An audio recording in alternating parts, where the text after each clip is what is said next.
scene is from one of this year's candidates for the Tony Award as 1969's Best Play on Broadway. From the Helen Bonefield's Morton Gottlieb production of The Lovers, we see Art Carney, who has come to court Anna Mannahan. Anna's mother is sick upstairs, unfortunately within reach of a bell. That bloody bell. You know, 9 times out of 10 she didn't want a thing. Who's at the door? Is the fire safe? Did the Angelus ring? Is it time for the rosary? Anything at all to keep Hannah on the hop. And at the same time, making sure we weren't going to enjoy ourselves.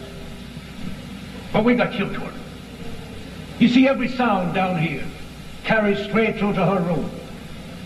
And we discovered that it was the long silences that made us suspicious. That's the way it is with a lot of pious old women. They have wild, dirty imaginations. Whenever there was a long silence, he figured we were up to something. She reached for the bloody bell. But as long as there was a sound of plenty of chatter down here, she sounded bothered you. But I mean to say, when you're courting a woman, that you can't keep yapping about the weather all night. And it was the brave Hannah that hit on the poetry idea. Whenever we started the court, she made me recite the poetry. You know that, just to make a bit of noise. Well, the only poetry I ever learned in school was a thing called Elegy Written in a Country Churchyard by Thomas Gray, 1716, 1771, if you ever heard tell of it. Well, I used to recite that over and over again, and Hannah, she'd throw in an odd word now and again to make it sound natural, and we'd hammer away at it until we'd have to stop for breath or for a sup of tea or something like that.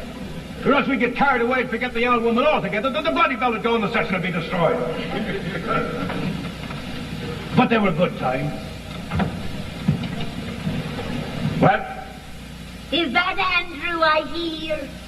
No, says I, it's Jack the Ripper.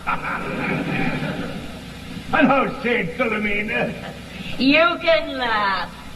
The pair of you'll be up later for the rosary, won't you? With the help of God.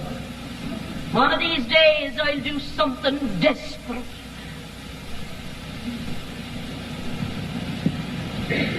You're looking nice, Hannah.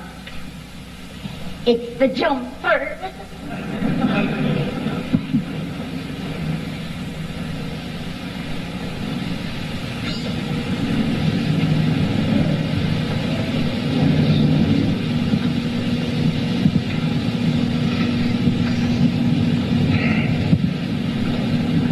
We better keep talking. There's a nice smell of you. Soap. Well, it's nice, soap. Her bloody ear'll be twitching like a rabbit. Hannah. Say something, Andy. I don't want to. Please, Andy, she'll know. I don't give a damn. Andy. Nice. Please, Andy. Very nice.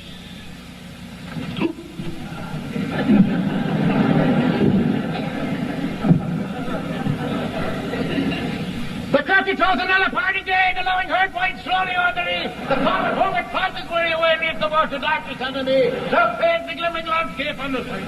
It's a small world, isn't it? The faint, the glimmering landscape on the side, oh, honey. Just imagine, fancy that. Keep going, man. And all the air is solemn, still the soul save where the beetle wheels is droning, fight and drowsy tinklings lull the distant fall. Andy. Save that from yonder ivy mantle towers. Steady on, say something. She'll be listening. I don't give a damn. Oh, yes, indeed, imagine that. Where the name of, where was I? Save that where yonder ivy mantle tower. What? Where? The moping owl.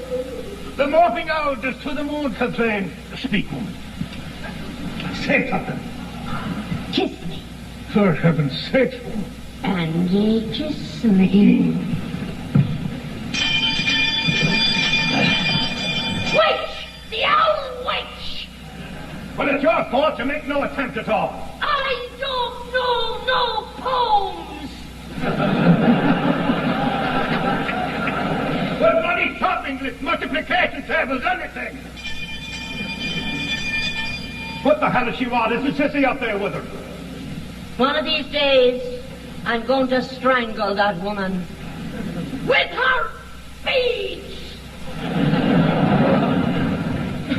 Funny thing about that bloody bell, too. You know, before, when there was no noise down here, the ringing of that bell would be enough to waken the dead. But after we got married, the bell only rang when we started talking. Wasn't that perverse now, eh?